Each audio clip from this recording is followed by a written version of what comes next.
రాష్ట్రంలో కాంగ్రెస్ ప్రభుత్వం కూలుతుంది అన్న భ్రమలో బీఆర్ఎస్ నాయకులు ఉన్నారు. కొంతమంది నోటికొచ్చినట్లు మాట్లాడుతున్నారని బిడ్డ మీ పార్టీకి చెందిన 30 మంది ఎమ్మెల్యేలు మా జేబులో ఉన్నారు. పార్లమెంట్ ఎన్నికల తర్వాత మీ పార్టీ ఉనికే లేకుండా పోతుందని మహబూబ్ నగర్ ఎమ్మెల్యే ఎన్ఎం శ్రీనివాస్ రెడ్డి సంచలన వ్యాఖ్యలు చేశారు. మహబూబ్ నగర్ పార్లమెంట్ నియోజకవర్గ విస్తృత స్థాయి కార్యకర్తల సమావేశంలో భాగంగా ఈ వ్యాఖ్యలు చేశారు. ఇక మీరు చేసిన అరాచకాలు, దోపిడీలు అన్ని వెలుగులోకి వస్తున్నాయి. ప్రాజెక్టులో జరిగిన అవినీతి, అక్రమాలను ప్రజలు స్వయంగా గుర్తిస్తున్నారు అని అన్నారు. ఇక పార్లమెంట్ ఎన్నికల తర్వాత మీ పార్టీ కనుమరుగు కావడమే కాదు, మీరు జైలుకు పాలు కావడం కూడా ఖాయమని స్పష్టం చేశారు.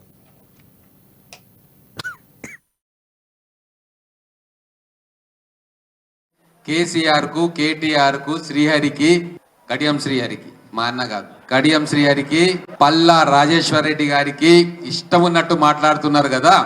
2 నెలల ప్రభుత్వం పడిపోతుంది, 3 నెలల ప్రభుత్వం పడిపోతుంది. బిడ్డ 39 మంది ఎమ్మెల్యేలలో 30 మంది జేబుల్నే ఉన్నారు. చిటికేస్తే 30 మంది వస్తారు పార్లమెంట్ ఎలక్షన్ల కంటే ముందు.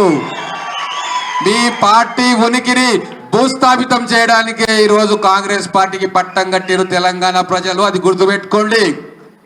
ఇంకా సిగ్గు లేకుండా మాట్లాడుతున్నారు. ధర్నాలు చేస్తారట, ఏమంటారు, మేనిఫెస్టోలో పెట్టిన అంశాలు ఏం చేస్తున్నారు, అది ఎక్కడుంది, ఇది ఎక్కడుంది అని మాట్లాడతాడు కేటీఆర్.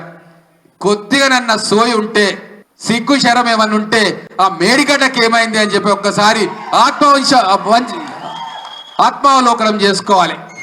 ఆత్మవంచన చేసుకొని బతుకుతున్నారు మీరు.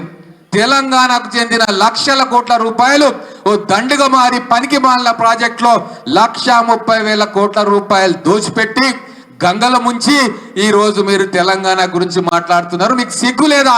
నిద్రేట్లా పడుతుంది మీకు అని చెప్పి ఈ రోజు ఇక్కడ ప్రశ్నిస్తున్నాం. తెలంగాణ వాదులము, కాంగ్రెస్ వాదులము అందరం కలిసి.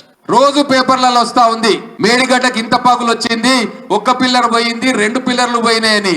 నిన్న నేషనల్ డ్యామ్ సేఫ్టీ అథారిటీ వాళ్ళు ఇచ్చిన రిపోర్ట్ లో మొత్తం పిల్లర్లన్నీ పోతా ఉన్నాయి, 20 టన్నుల సిమెంట్ బ్లాకులు కొట్టుకొని పోతా ఉన్నాయి.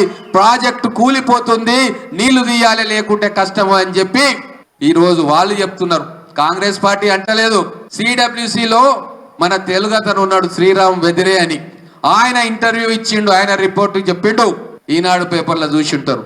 మొత్తం కూడా అవకతవకలే, ఒక్క క్వాలిటీ కంట్రోల్ లేదు.